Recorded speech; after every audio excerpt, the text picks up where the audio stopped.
and the title of my speech is The Weight of the Backpack When Schoolwork Becomes Too Much.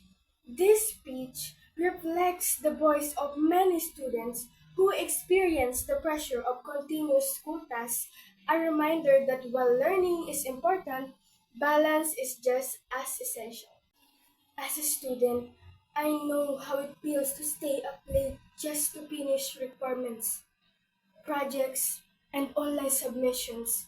I've experienced the pressure of juggling multiple tasks from different subjects while still trying to take care of myself and my family responsibilities. We often hear that education is the key to success, but sometimes it feels like that key comes with too much weight to carry. Back-to-back school tests refer to consecutive or overlapping assignments and projects given to students within a short period. While the goal is to train us to manage time and learn responsibility, the excessive workload often leads to stress, burnout, and even loss of motivation. Research from educational studies shows that too much academic pressure can reduce learning quality and harm students' mental health. Some may argue that giving many tests helps students become more disciplined and productive. Yes, practice and responsibility are important, but balance is the key. If students are constantly overwhelmed, their performance declines and learning becomes memorization instead of understanding. Moreover, students are not robots.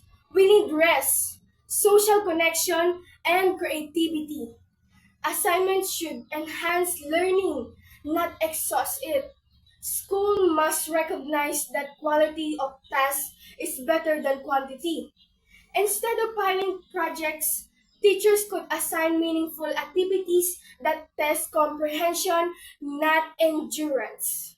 So, I call on our teachers and school administrators.